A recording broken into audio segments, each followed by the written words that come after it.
nutrition expert channel. Today we're going to learn a lot. A lot.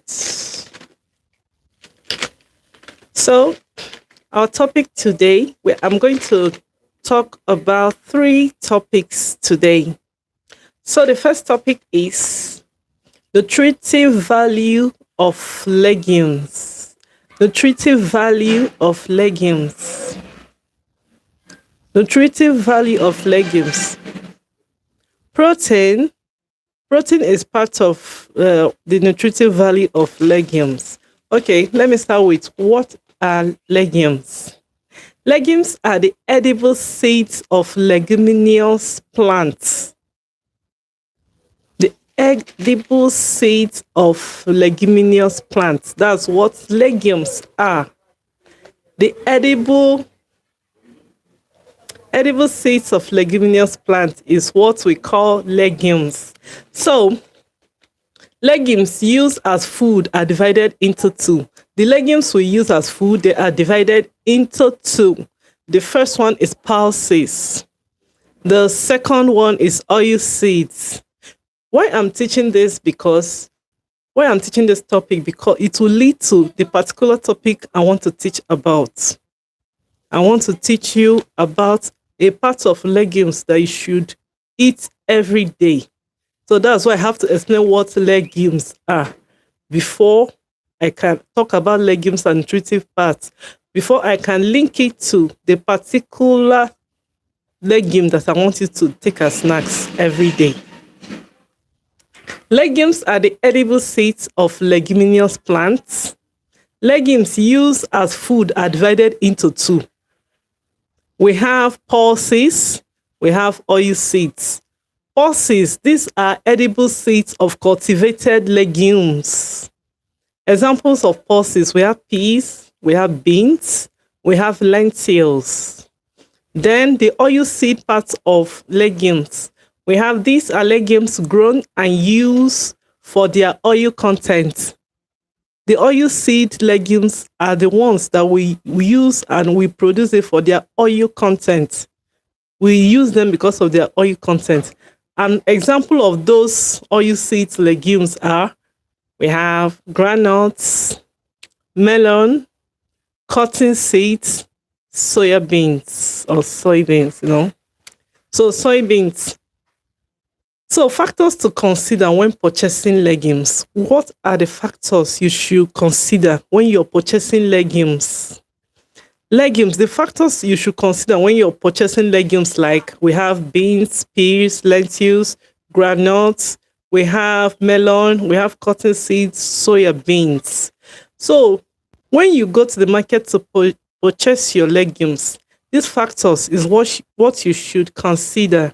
Number one, it must be fresh. Make sure the legumes you are buying is fresh, especially all those ones that contain oil seed, like granules that we can take as snacks.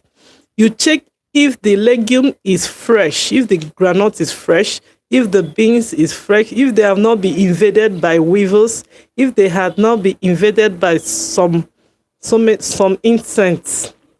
So, factors to consider when purchasing legumes: it should be free from insects.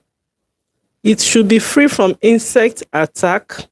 It should be free from molds, which is as a result of improper drying. The legumes should be free from molds, which results from improper drying. There is a science that taught that if you buy granules and you keep it for a long time, maybe let me say roasted granules, and if you keep that roasted granule for a long time, the granules might still taste nice, but there are some molds inside that granules that can cause cancer in your body. It can cause a lot of disease that you might not even be able to take care of. You will not know what caused it. So make sure that the legumes you're buying does not contain molds, and make sure they are fresh, and make sure it have not been invaded by insects. So legumes are very good, but if they are being attacked or had molds or they are not fresh, it can work against you. So we have types of legumes. Types of legumes. We have lima beans. We have soya beans, green peas, lentils, black beans, kidney beans. We have chickpeas and peanuts. That's the granules we know all of us know about. So what are the nutritive parts of legumes? Before I move into the legumes, I want you to be taking as snacks every day that will help your health because of the kind of food we've been eating. So the nutritive parts of legumes are: legumes contains protein, legumes contains vitamins, legumes contains carbohydrates, legumes contain some mineral elements like magnesium, phosphorus, iodine. Most of them contain a lot of things, a lot of nutrient mineral elements. Then legumes contains fats and oil. Not all the legumes contain fats and oil. The oil seed legumes contains fats and oil. Then we have pulses. Note this. Pulses are noted for not being digestible. Therefore, they should be cooked thoroughly to soften the carbohydrate, the cotyledons. The pulses, like beans, they are noted for not being digestible. This is why when you cook beans, do you know why beans affect some people? Let me now tell you why beans affect some people. Some people will eat beans, they will purge. Some people will eat beans and they will not purge. It's not because beans is bad. It's because some people in their body, they have something they have flatulence intolerance. They cannot tolerate flatulence in their body. That's why when they eat beans that is not properly cooked, it affects them. Anytime you prepare your beans and it's not properly cooked, it's not soft, all of them are not soft. It has the tendency of affecting some people that have flatulence intolerance in their body. Their body cannot tolerate flatulence. So that's why I always advise my students and my family members to use pressure pots to cook their beans, so that it will soften the cotyledons and they will not have problem for their health. So we are still on nutritive part of legumes. Now, methods. What are the methods of cooking legumes? How can we prepare legumes to get the benefits that we need? So we have number one, boiling beans and granules. Beans can be boiled and granules can be boiled. That's the boiling. We use boiling method to prepare legumes. And next, we use roasting method to prepare granules. We also use roasting method to prepare granules. And we use stewing method to prepare granule stew and bean stew. We can prepare bean stew and granule stew using stewing method. That's cooking it slowly for a long time.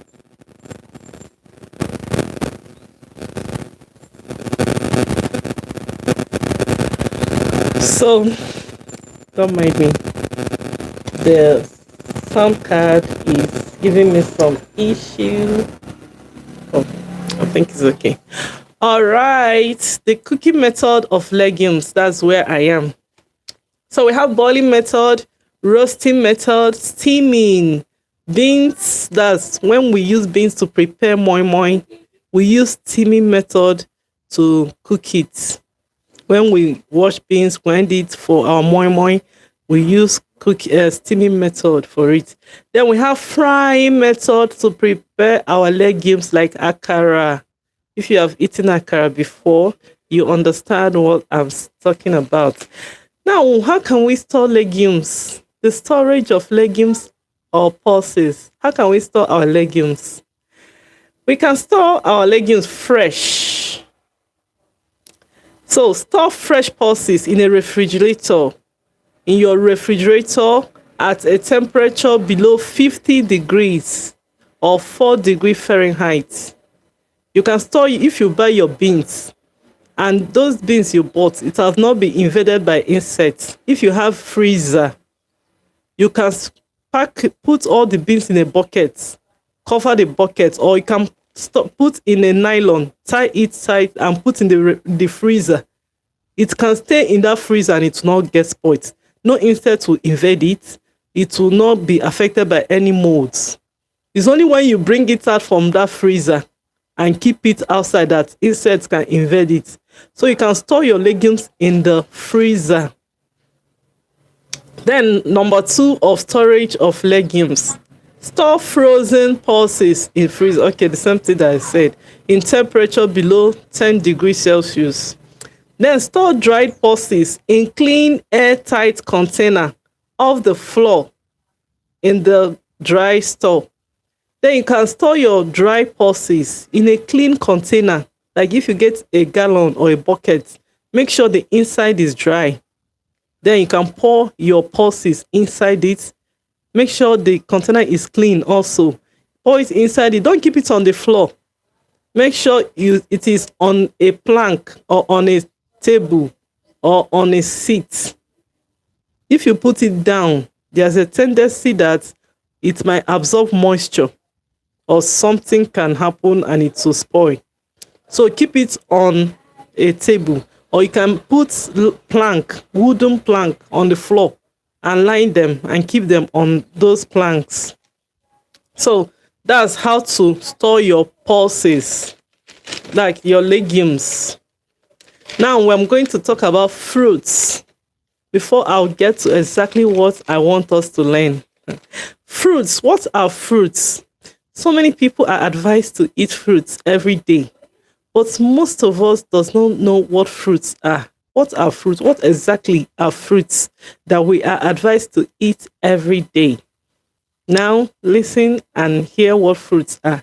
Fruits are the fleshly seed bearing of a plant. Fruits can be divided into broad groups. We have vegetable fruits. There are some fruits that is called vegetable fruits in food science. And those kind of fruits are fruits like cucumber is called vegetable fruits in food science. And carrot is also called vegetable fruits. Carrot can be a fruit, it can be a vegetable. Then cucumber can be a fruit, it can be a vegetable. Garden egg is also a vegetable fruit. So sometimes some people call cucumber fruits, sometimes they call it vegetable. So those ones are called vegetable fruits because you can take them as fruits, you can take them as vegetable. So let's continue. So fruits can be divided into 2 broad groups. We have fresh fruits and we have dry fruits. We have fresh fruits and dry fruits. Fresh fruits can further be classified into soft fruits, hard fruits, and citrus fruits. Under fresh fruits, we have soft fruits, hard fruits, and citrus fruits. So soft fruits are called bananas, berries, guavas. They are the soft fruits under fresh fruits. Then we have hard fruits. Hard fruits are apples, pears, melon, mangoes, plums. They are hard fruits. Then citrus fruits are orange, grapefruits, pineapple, watermelon, lime, and lemon. That's citrus fruits. We have 3 types of soft fruits or fresh fruits. We have 3 types of fresh fruits. We have soft fruits, hard fruits, and citrus fruits. I've just mentioned it. So dry fruits includes figs, apricots, dates, prunes. Dry fruits includes what? Figs, apricots, dates, prunes. Some of us that have taken dates before, they are titled dry fruits. Before I get to the main topic, I want us to learn a lot from this first. The nutritive value of fruits are, fruits contain ascorbic acid and citric acid. Fruit contains what? Ascorbic acid and citric acid. And almost all fruits contain some amount of vitamins. Almost all fruits contains some amount of vitamins. Almost all fruits contain some amount of vitamins. So we have fruits contain vitamin C and vitamin A. That's principal nutritive value of fruits are vitamin C and vitamin A. That's the main principal nutrients that fruits contain. Vitamin A and vitamin C. So principally, other vitamins found in fruits are the B complex. Other vitamins we find in fruits are B complex. B complex, we also find them in fruits. B complex vitamins and small quantity of carotene. Sometimes we find small quantities of carotene in fruits. Like orange has some quantities of carotene. Date has some quantities of carotene and vitamin C. Almost all fruits have small quantities of carotene, apart from carrots. Carrots has high quantity, but not. It depends on how we eat them, sure. Then we have fruits also contains sugar, glucose, cellulose, starch. The cellulose, however, is digestible, so it adds bulk to this, making foods act as fruits. Making foods act as a mild laxative. Don't mind me. So, those cellulose in fruits, like if you have taken orange before, after squeezing the juice, and you open the orange and start eating that inside of the orange, that's what we call cellulose. It helps for digestion. That's, some people call it, it's also called fiber. You can also call it fiber. So it helps for digestion, and it helps to add bulk to our feces, as in our poo. It helps our digestive system to function well. So fruits contain cellulose, which helps in digestion. Fruit depends on the level of ripeness of the fruits. Some fruits, when they are not well ripe, you cannot get the nutrient content of that fruit well. The nutrient content will not be absorbed. That's why it's good to eat fruits when they are ripe. When a fruit is not ripe, the nutrient contents are inactive. Some people think that whether fruit is ripe or not, that you get the nutrients. If fruit is not ripe, some of the nutrient contents are inactive. So we get the nutrient content from fruits when they are ripened. Like mango. If you eat unripe mango, you are not going to get the complete nutrient content that your body is supposed to absorb from the mango, because it's not. But when you eat ripe mango, you will be able to get the exact nutrient content that your body needs. I guess we understand that. Then glucose and fructose are the chief sugars found in fruits. Glucose and fructose, they are the chief sugars found in fruits. That's why after eating fruits, we feel so energized, because those glucose and fructose, they digest fast and they help to boost our body energy. So glucose and fructose are the chief sugar found in fruits, and they are natural. Fruits contains little or no protein. When you eat fruits, don't think you have eaten protein. No. Fruits contains little or no protein at all. So you cannot eat fruits and say that you have eaten protein.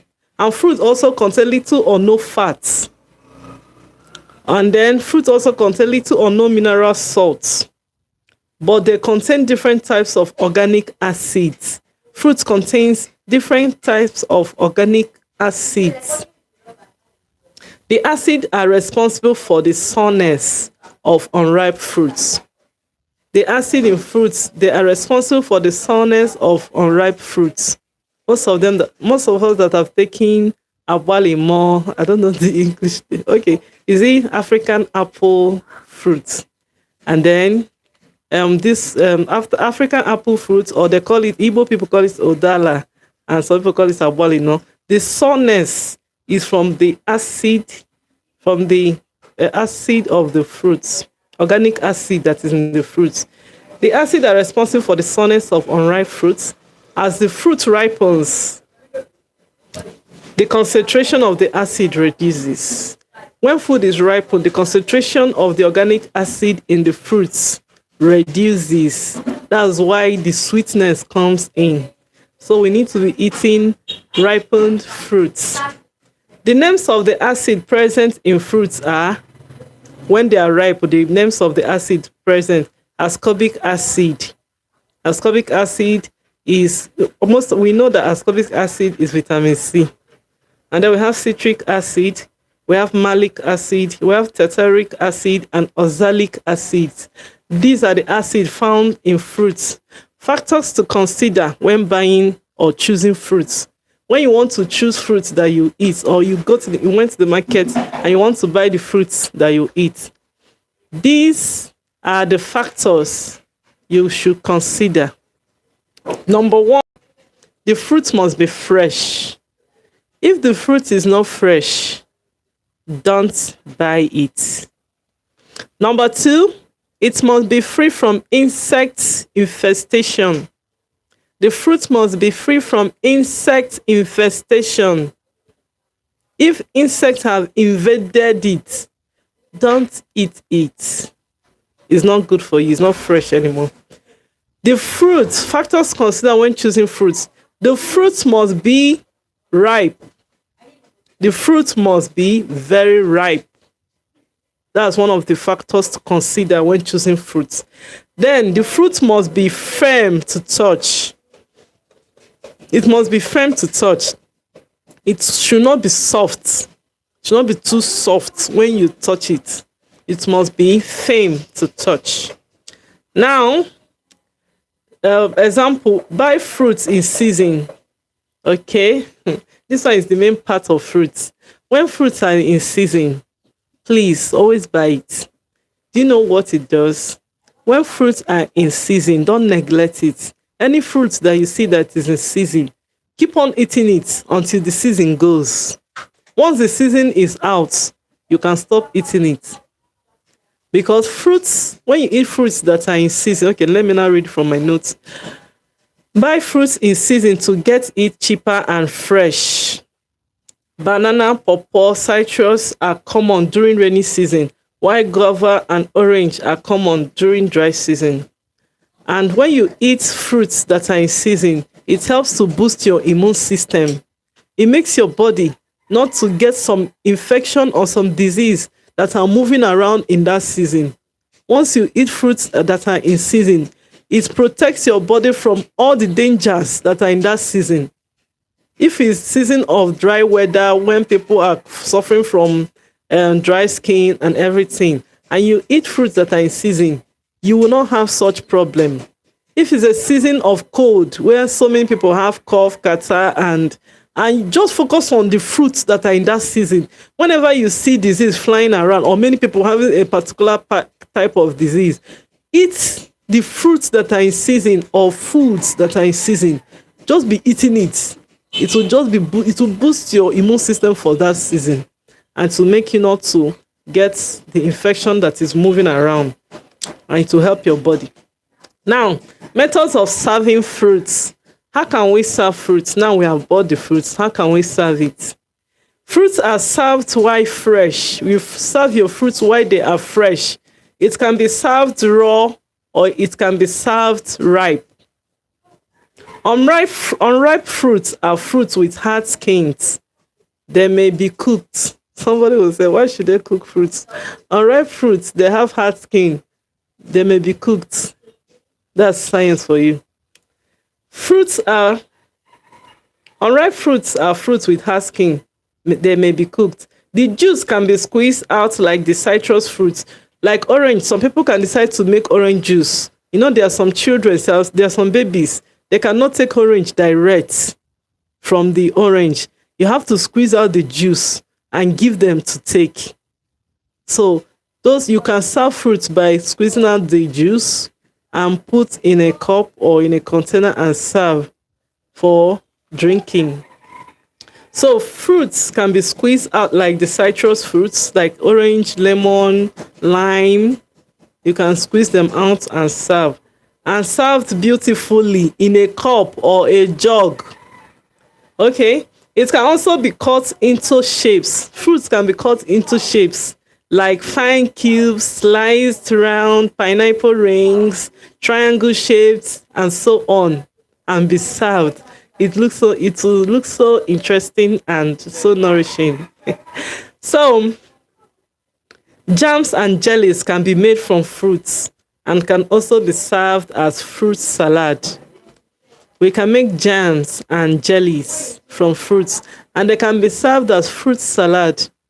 You can also prepare your fruit salad and serve when you slice them in different shapes that you want.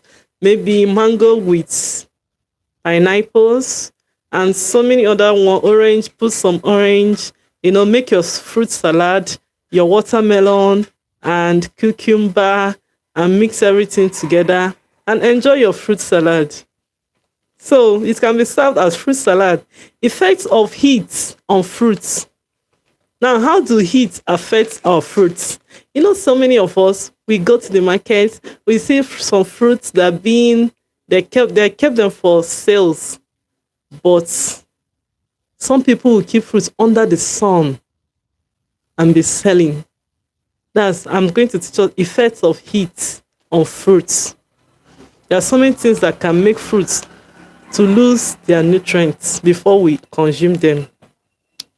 Effects of heat on fruits. The vitamin C content is partially or completely destroyed. When fruits are exposed to heat, the vitamin C content will be partially or completely destroyed. So if we want to get complete vitamin C from our fruits, we should make sure that we do not heat it, or we should not keep them under the sun, or we should not cook them at all. Then, when fruits are exposed to heat, the cellulose is softened, therefore the fruit is softened and more digestible. When they are heated, they can be more digestible for people that add their own fruits in the food they eat. It can help the fruit to be digestible, or some nutrients will be gone. Then, when fruits are heated, pectin is released, which is necessary for the setting of jams and jellies. We can heat fruits when we are making jams and jellies. But remember, whenever we heat fruits, there are some nutrients that we have mixed. So those nutrients, we might not get them again. Now, mineral salts are leaked out in the water, but not lost in syrup, which they are not lost in syrup made from fruits. Cooking water is served along with the fruits. When you cook fruits in heat or in water, it will lose their mineral salts. So that means if you cook fruits now, if you want to eat it, you have to both drink the water you use for cooking it too, because all the nutrients don't enter the water. Then bacteria present in the fruits are destroyed in the process of cooking. So for people that cook fruits, cooking of fruits, I don't do that. That's for people that produce jams. There's a way they cook fruits in order to make jams and jellies. So those are for people that produce jams and jellies. Please don't cook your fruits at home. Now,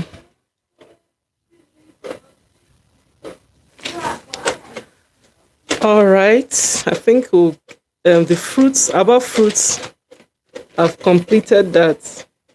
And I want to take us to vegetables before I will take the main teaching that I want us to learn about. I have the main teaching. Now, vegetables. What are vegetables? What exactly are vegetables? We eat vegetables every day, but do we know exactly what vegetables are? Okay. Vegetable, these are plants or parts of plants cultivated for food.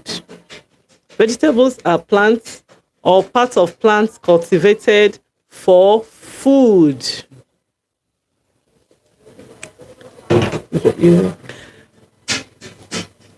Vegetables are plants or parts of plants cultivated for food.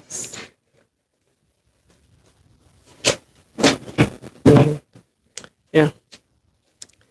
So, vegetables are plants or parts of plants cultivated for food. They are edible parts of plants, such as roots, leaves, stem, and so on. Vegetables are highly perishable foods and are seasonal. Vegetable are just like fruits, vegetables are also seasonal. And they are edible, they are perishable, they are highly perishable, and they are seasonal. So anytime you buy vegetable, don't allow it to stay up to 5 days in the refrigerator before using it. It might spoil. And don't allow it to stay up to 5 days outside refrigerator. It might spoil. It might not, it will change the color and it will spoil. Unless you want to dry the vegetable, you can now keep it for drying. And that one at least is acceptable. Then what are the classification of vegetables? How can we classify our vegetables? We have different classification of vegetables. Vegetables, we have roots or tubers vegetables. We have vegetables that are roots or tubers. Roots or tubers vegetables. Example of roots or tubers vegetables are cassava, cocoyam, potatoes, yam, carrots. They are the roots or tubers vegetables. The next one, we have green leafy vegetables. We have greens are spinach, okra, water leaf, lettuce, cabbage, green leafy vegetables. Then the next one, we have bulbs. That's bulbs vegetables. They are onions, carrots, garlic, turnips, and shallots. They are the bulbs vegetables. Then we have pulses and legumes, beans, peas, and nuts. You know these green peas they sell in the market, they are also vegetables. Then we have miscellaneous vegetables. The miscellaneous vegetables are cucumber, pepper, lettuce, pumpkin. The nutritive value of vegetable. What are the nutritive value of vegetable? This nutritive value also adds to the reason why we should eat vegetables every day, or 3 times, or 2 or 3 times a day. So, nutritive value of vegetables. Vegetables, especially the leafy ones, are rich in B complex. The leafy vegetables are rich in B complex. They are rich in B complex vitamins and also contain a full amount of vitamin C. Vegetables contains a full amount of vitamin C. Vitamin C is not only in fruits, they're also in vegetables. Then we have vegetables also contains carotene, which is precursor to vitamin A. Vegetable contains carotenes. That's vitamin. They are precursors to vitamin A. And vegetables serve as a mild laxative for easy defecation. Vegetable, it serves as a laxative for easy defecation. It helps to digest our food that we eat, and help us to defecate easily. Now, sources of mineral elements. Vegetables are sources of mineral elements. Vegetables are good sources of minerals, such as, these are the mineral elements you can get from vegetables. I'm going to list them. We can get iron from vegetables. We can get calcium from vegetables. We can get sodium from vegetables. We can get sulfur from vegetables. We can get phosphorus from vegetables. So vegetables contains a lot of mineral elements that our body needs. So we should eat vegetables every day to help our body.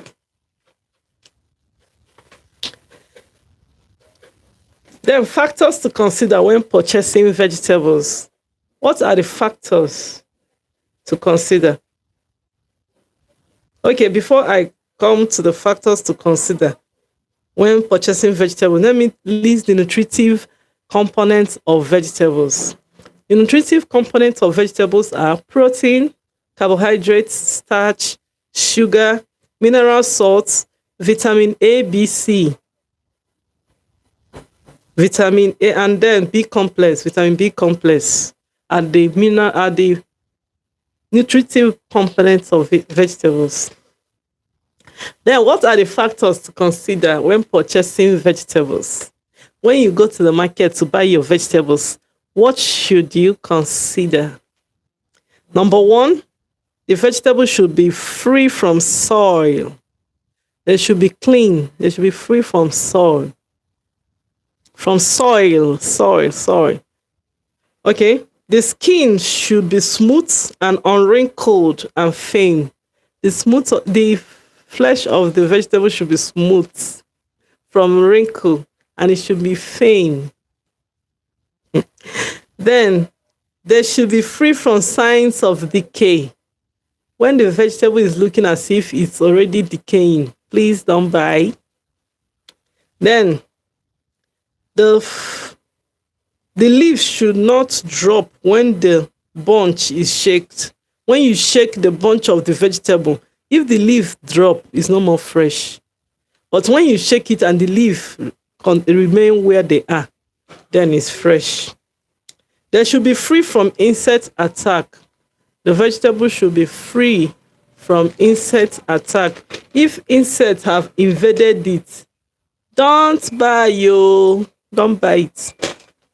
Now we have methods of cooking vegetables. How should we cook our vegetables in order to get the maximum nutrients from vegetables? Number one, methods of cooking vegetables. Number one, boiling. When green vegetables are to be served as an accompaniment, we eat vegetables as an accompaniment. When it's to be served as an accompaniment, they may be boiled in salted water, drained and tossed in malted margarine or butter. Example, cabbage, green beans, spinach, green okra are suitable for that. You can boil those ones and use them as your accompaniment. Then the next method of cooking vegetable is stewing. The leaves may be blended and stewed. You can stew your vegetable. You can blend the leaves and then stew it. The next method of cooking vegetable is steaming. Steaming in a covered pan. You can steam your vegetable. Is another. Then the next one is stewing. The liquid used for cooking should be used in the sauce. Advantages of conservation cooking. Advantages of conservation cooking of vegetables. The advantages of conservation cooking of vegetables. And the advantages of not cooking vegetables so long. All the nourishment is retained when you did not cook your vegetable for a long time. The highest minutes you can cook your vegetable is 10 minutes. 10. The highest minutes. All the nourishment is retained. Nothing is waste in water or oil. The next one, the flavor of the vegetable is improved if you did not cook your vegetable for a long time. The flavor of the vegetable is improved. The shape and size are more easily maintained. Only a little heat is required when cooking vegetable. Now, what are the vegetable dishes? Vegetable dishes that we have is spinach stew, potato chips, jam balls, fried garden egg stew, and Duchess potatoes. This leads to the topic I'm going to teach us now, Gary. This topic now is about Gary. If you have eaten Gary before, can you type yes in the comment section? If you have eaten Gary before, or if you have heard that eating Gary is not good, can you type yes in the comment section? Is Gary really bad for diabetes? That's my topic. Is Gary or Gary? Is it really bad for diabetes? Okay. Now let's see food science explanation. Now we're going to use food science explanation to explain this. Some people, once they test them and say they have diabetes, the first thing the doctor will say is stop eating Gary. And some people, they'll tell them stop eating rice. Is it really right for doctors to say that?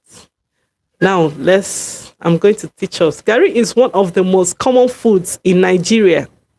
One of the most common food in Nigeria, but once someone is diagnosed with diabetes, the first thing they are told is stop eating Gary. But is Gary truly bad?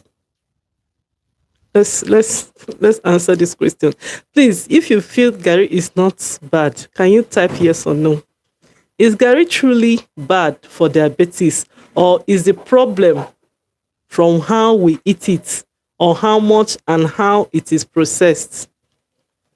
Is it from how Gary is processed, or is it from how we eat it, or is it from how much we eat? All right. As a food scientist, let's break this down using real nutrition science, not fear. We're going to use real nutrition science and not fear about Gary.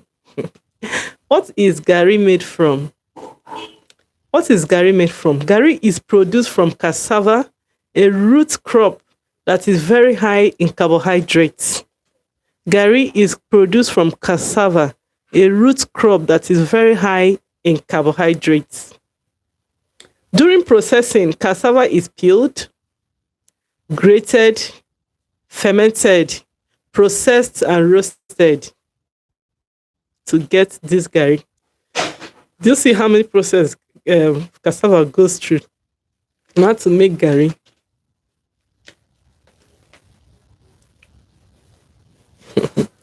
So the process of making Gary reduces the hydrogen cyanide. First, it reduces the cyanogenic glycosides. That's compounds in cassava that release hydrogen cyanide, which is toxic in raw cassava. Fermentation and roasting make Gary safe to eat, but they do not remove most of the starch. That means they do not remove most of the hydrogen cyanide that cause health issues. That one is another teaching on its own. So, from a nutrition point of view, Gary is high in rapid. From a nutrition, okay. From the nutrition point of view,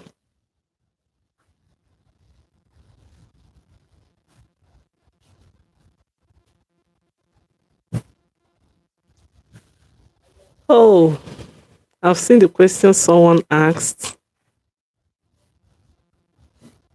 Okay, someone asked me, do you soak legumes? Yes, okay, from the teaching I made about legumes. Oh, sorry for not answering that question. Oh, do you soak legumes? Yes, let me answer you. Yes, you soak legumes. You can soak legumes before you prepare it. And first, it depends on the legumes. Like soybeans, you have to soak soybeans for some time before processing. There's a lot of processing about soybeans. Then you can soak legumes. Yes, beans. You can soak beans. Some people sometimes beans affect them, or they feel that their beans is not always well cooked. You can soak it. Sorry for not answering this question. You can soak your legumes before cooking. Yes.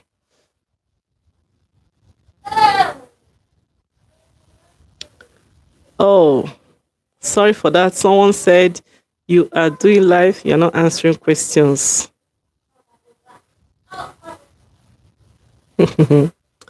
Okay, you can soak your legumes before cooking.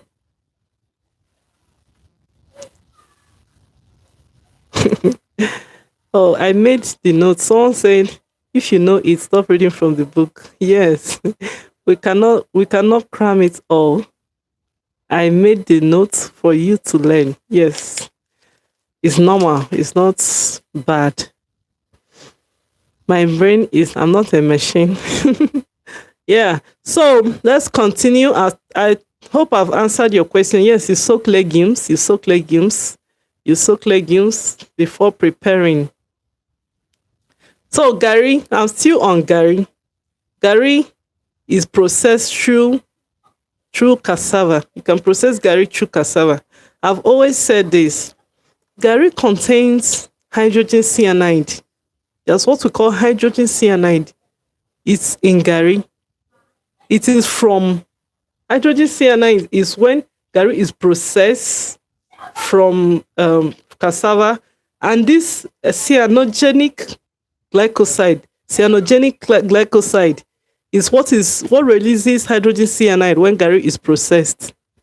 So all the Gary we are eating, that's why some people they believe that adding red oil to Gary can reduce the effect of the hydrogen cyanide. That's why you see some Gary are red these days. Some are white. Some people prefer the white one, and some people prefer the red one. But the red one, the hydrogen cyanide is reduced to an extent. Does not mean that it has gone. But the white one, the hydrogen cyanide, is not reduced. I'm sorry to say, it's not reduced. But these days, there's a problem. So many people don't ferment the cassava again while processing the Gary. That's a big problem. That's why Gary is much dangerous these days than then. Then during when our forefathers still ferment it and then wash out the stuffs, and that reduces the hydrogen cyanide. And that hydrogen cyanide is very poisonous to the body. Even though some vegetables contain hydrogen cyanide. But the process of making Gary is what makes it whether good or bad also. It also includes on what makes Gary whether good or bad for diabetics. Yes. So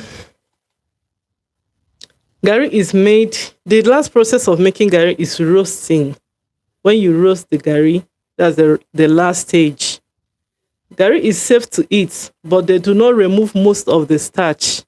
After processing Gary, it's safe to be eaten, but it will not remove most of the starch. Yes. From a nutrition point of view, Gary is high and rapidly digestible. Once you eat Gary now, it doesn't take long for it to digest.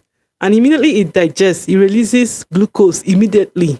That's why doctors will say that if you have diabetes, stop eating Gary, because Gary digests fast and releasing glucose immediately, and it can spike up our blood sugar. If we have diabetes, it can make the blood sugar to rise. But that does not mean that Gary is bad, because as in food science, we don't call any food good or bad. We believe in portion control, in how you eat the food. If you are eating the food heavily, or if you are eating it small. So Gary is not good or bad for diabetics. When you are told in the hospital to stop eating Gary, it depends on how you eat it and how the Gary is processed. Diabetics needs energy too. Don't they need energy? We need energy. Diabetics need energy to survive. So if they stop eating Gary, how can they survive? The only way diabetics can eat Gary is they check the portion control. They eat little and lots of vegetables. If they want to eat gari, you have to. If you're diabetic, you eat. I don't say don't eat gari, but use portion control. Don't go and mount one story building of gari and then little vegetable soup. If you want to eat gari, let the gari be little, a small portion on the plate, and then let the soup you are using to eat the gari be more than the gari itself, especially when you're using vegetables. Anyway, any diabetic knows that vegetable is part of their main meal. So gari is neither good or bad for diabetics, but it's the way we eat it, the way the gari is processed. If you're diabetic, make sure you buy gari from the right source. The gari that is not the one that is not fermented during processing is not good for anybody because the hydrogen cyanide in that gari is very high. It can destroy your eyesight. It can destroy your thyroid gland. It can do a lot of things to the body. And then I'll advise us choose the yellow gari, the one that is sold in the market. Choose the yellow one, the one they have added little red oil. It will help you because that red oil also helps to reduce the hydrogen cyanide in gari. That hydrogen cyanide is very, very dangerous. It's one of the toxic substance in cassava. When all those things was found out, that's why gari was, when processing gari, people are advised to ferment it. Fermentation is very good. But if you have been eating gari and it's not fermented, it's causing a lot of harms. And then another one that causes harm for people that are diabetic. Some people, they are used to soaking gari with sugar and they add granules, they add a lot of things and eat. That is not nutritious. The gari, just because of the gari, not say the granule there is not nutritious. The granule is nutritious, but the gari itself, drinking gari is not good. It's because of the hydrogen cyanide, because making gari with hot water also helps to reduce that hydrogen cyanide. Somebody will say, then what should we drink? Please don't think that because it's local food that is good. Some people say anything that is natural is good. Don't say because it's local food that is good for them. It's good for you. Some people don't know how to process those local food that you know about. Some people make it for money. They do those things. They process and sell those food for money. They don't sell it for your own health. They do it for their own benefits. So don't think because it's local food is good. Now, what I'll advise diabetics to take, the kind of food I'll advise diabetics to take is, cereals. The cereals I'm talking about, I'm not talking about cornflakes or godimon. The cereals I'm talking about is, if you get your millet, get your corn, and get your sorghum, you grind them to powdered form. Make sure you remove the stones or every other particles. Then grind to powdered form and use it and make your own semo. Use it for your own home semo, for your own swallow, and be eaten. Do you know why? Because it contains fiber. And fiber in those cereals helps the body to absorb sugar little by little. It doesn't make the body to absorb sugar quickly like the way gari does. The glucose is absorbed immediately, as in large amounts quickly to the body. But if you eat those fibrous cereals that you grinded by yourself and then you use it to make your own swallow, it will make your body to absorb sugar little by little, and it will help this sugar spike not to come up like it used to be when you eat gari. That's the advice I'll give. And then make sure that you eat lots of vegetables. and proteinous food. I have so many people don't care about breakfast, but I have a breakfast trick. If you have been taking tea and bread every morning and someone asks you, have you eaten breakfast? Please say no. Say you have not eaten breakfast. Because you have not eaten breakfast. You just took something that will just make you to crave for the whole day. You have not eaten breakfast. If you're an adult, you cannot start keep on eating what you ate when you were 5 years, or what you ate when you were kids, when you are children, when you are still a baby. You eat them as an adult, and you think it's good for you, man. If you are still babies, if it's babies, I'll say no. Okay, at least they are coming up. But it's even not good for children eating dairy, bread and tea every day, calling it breakfast. I think that should be changed. That's not breakfast. That's not breakfast because it will make the sugar level to always come up every day. Everybody is prone to having type 2 diabetes. Everybody can have it at any time. It can develop at any time, whether you know about it or you don't know about it. Whether you know about diabetes or you don't know about diabetes, you can have it at any time.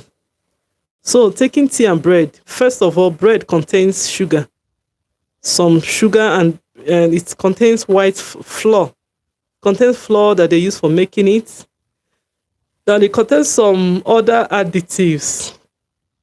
And then the tea you make, the milk you make is processed. The tea that you add, anything, and the sugar you added, everything will just help to boost your blood sugar to make it to function as a fast.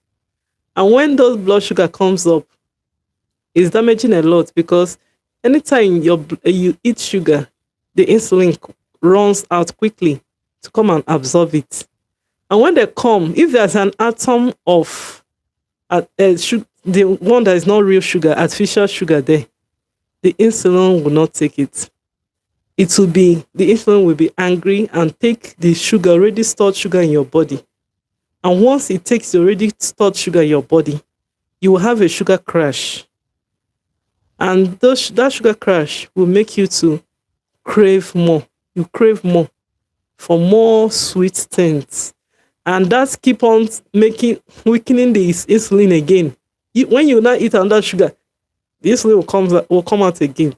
That's why when we practice all this for years, like now, someone that eat like that for about, let me say, 20 years, before you know it, the person will be diagnosed of diabetes. They'll tell the person you have sugar. First doctors say you have sugar.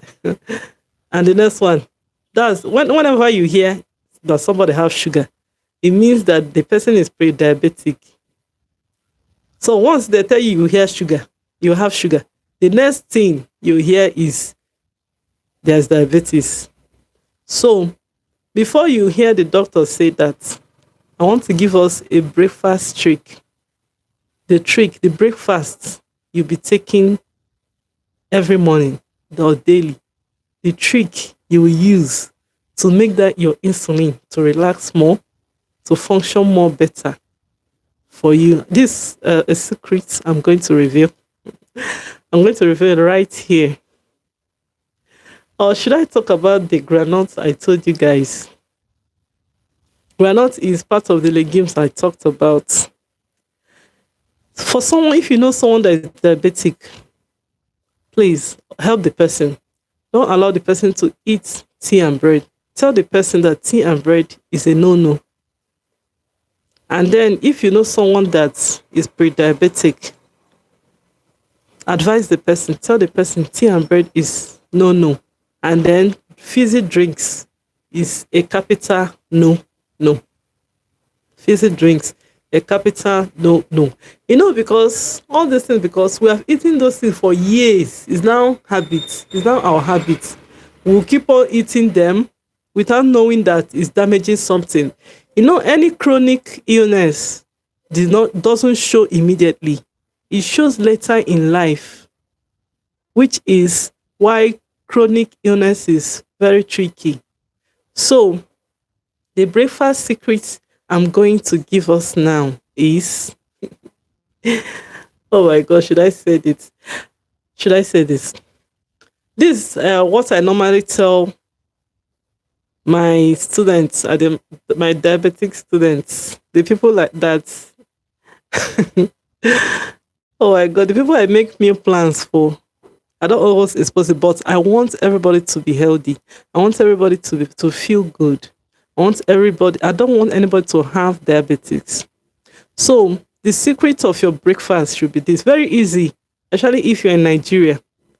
Anywhere in any country, you eat this breakfast every day. You thank me later. Don't take anything that'll skype up your sugar level.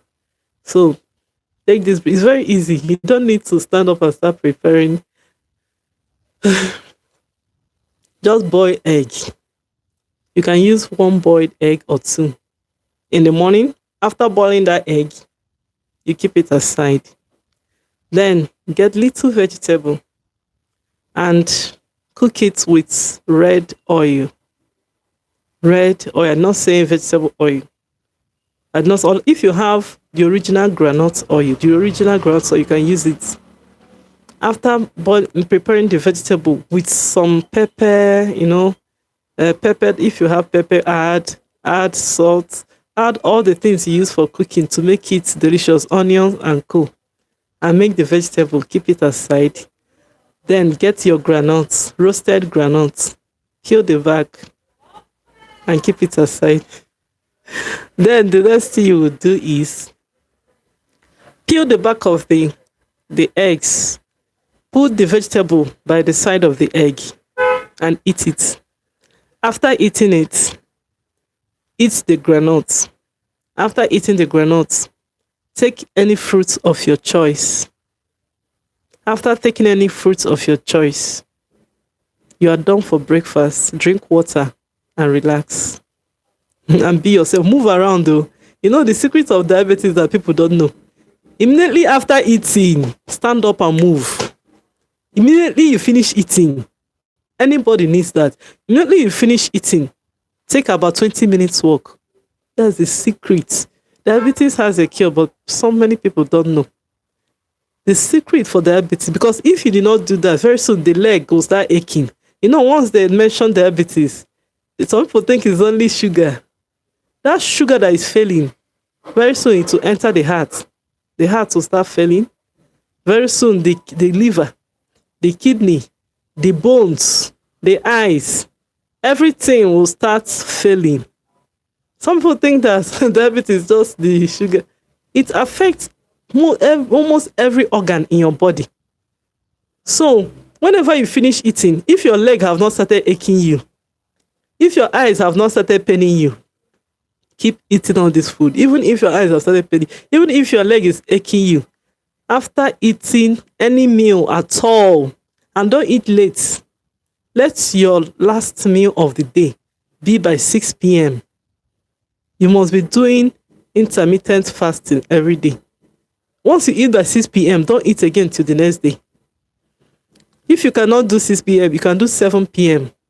But once you eat by that time, you will not eat again till the next day. That's part of the secret of managing diabetes. Even if you wake up in the night and you are hungry. If you are hungry, you are hungry. Please, always have granules by your side. Roasted granules. Always have granules in your house. When you're hungry, don't eat and don't go and carry bread and eat. Just take granules. Granules can get you filled. It can curb a hunger. It can make you not to feel hunger for a long time. So anytime, if you wake up in the night, you'll be like, I'm hungry. Please don't go and take bread. Just carry granules. Take one handful of granules and eat. First, granules has natural oil, which will help your body. If you know any diabetic person, just give the person the secret. Then in the afternoon, let me now tell you what you should eat in the afternoon. In the afternoon, Eat okra soup. Okra soup that is made with fish.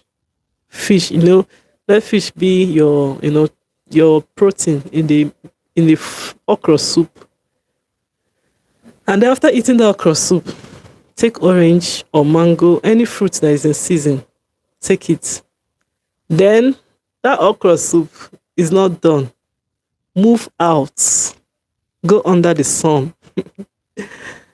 Move out to and move out. Make sure that if there's no sun, just move out. Just go outside and just move out and come back. Because do you know why I say that?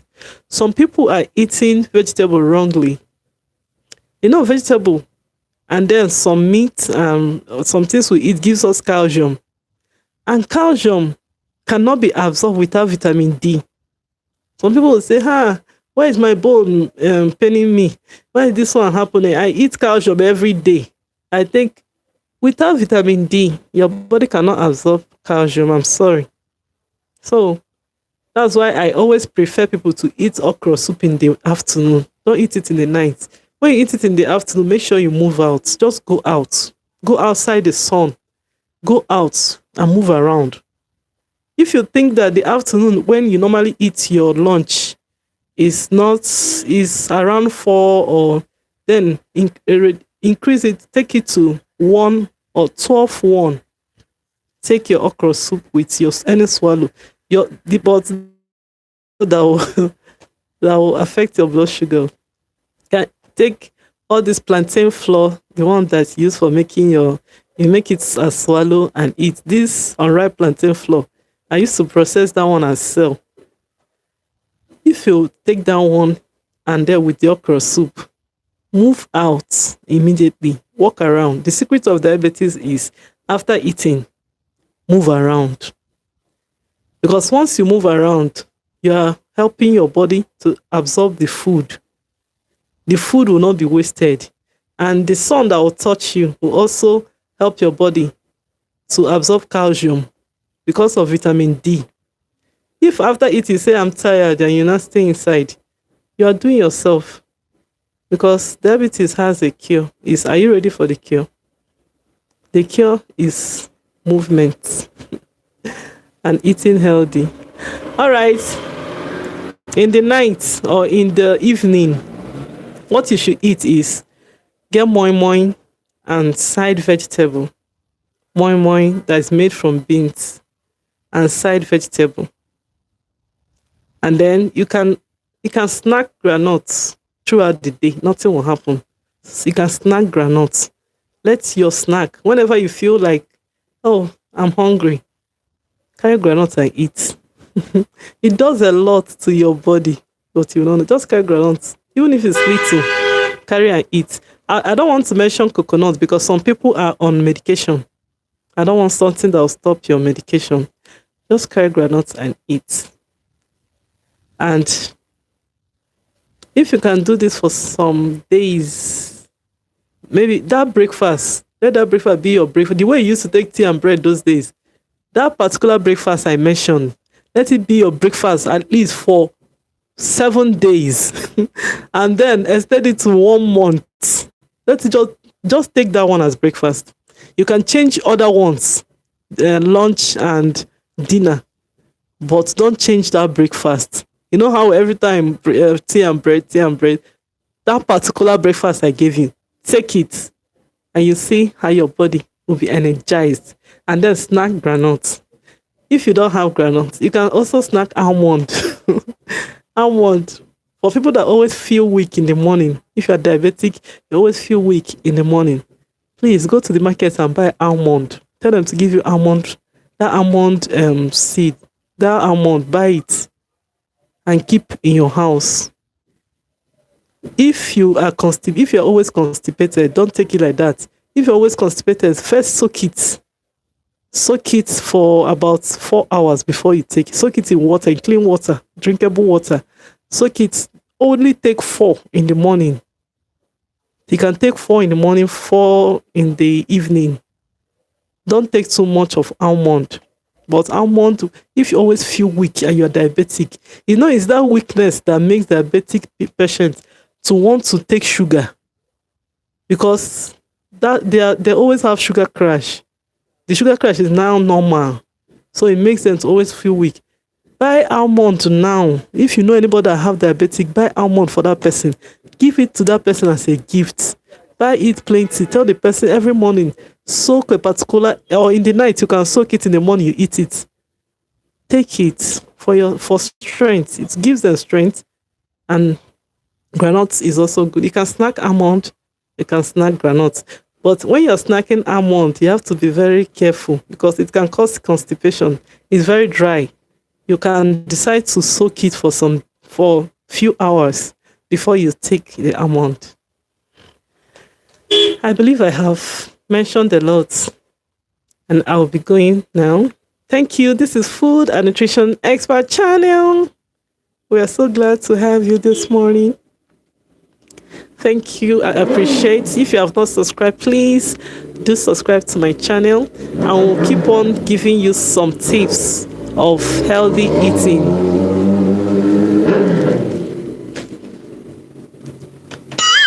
If you have not subscribed, please subscribe. If you have not given me like, please like this live video. Thank you for joining us. This is for you. Thank you so much. I appreciate. And bye till next time.